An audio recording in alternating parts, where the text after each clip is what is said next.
So we just looked at the box strainer, which holds the tension, anchors the netting, and basically it's tied off on the box strainer at each end of the fence run. So it's quite possible that along the length of the fence you're going to need to change the direction of the netting. So in this instance, for example, we're in a race, so right here you can see there's a fence kind of running there and another one on the other side as well. So it's quite possible we need to maybe go around a corner. So we'll have to put the netting around what's called a turn post, obviously because the netting's turning around it at a changing angle. So you can see on just here, we've got a turn post. You can see the netting's coming up and then bending, and then it actually goes up there, and it goes another turn post just on the end of my dirty brown finger. Been doing welding and steelwork, so they're a bit disgusting. But anyway, so there's another turn post there, and there's this post here. So you can see at the bottom of it, here we've got a diagonal strut, which is going sort of into the ground and supported by a stob or breastplate, whatever you want to call it, something that supports the post from being pushed further in the ground. So that post there, it's a bigger post, it's a strainer, so that's driven deeper into the ground, it's thicker and stronger, and it's to take the kind of cope with the sideways force, with the netting pulling it, wanting to pull it in sideways.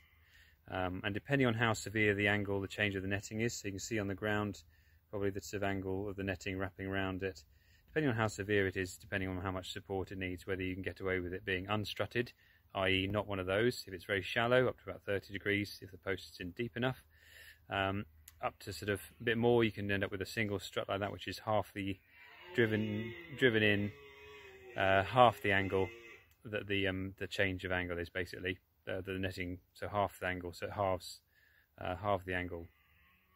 You sometimes see a strut coming kind of down the fence line each way, sort of as it were, sort of up that way, and then down this way.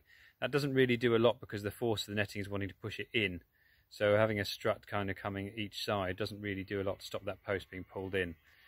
So you can see we've got one inside the netting, and it's mortised in the back, like I say, and you can see the netting kind of being bent round it, so that's supporting it. So we've got one single one, and it's kind of half the angle of the netting stopping it.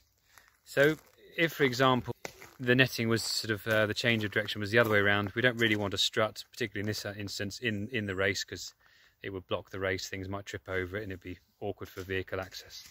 So, for example, I don't know if you can see, we've got a shallow turn post, this one here.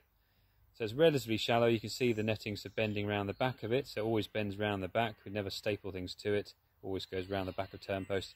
That's not strutted with a strut above ground, because if it was, the strut would have to come out down on the ground and end up in the middle of the race, which would be no use at all. So what that's got underneath is a big concrete lintel, which again, half the angle, and it sits like that underground. That's the angle that my hand is.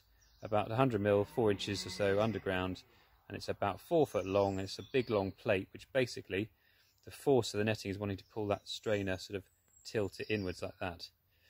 So that big breastplate underground there stops that, acts like a big anchor basically, and it's pushing against the concrete dug in there, stops it pulling in. So that way we can avoid having a strut in the race or places where we don't want one.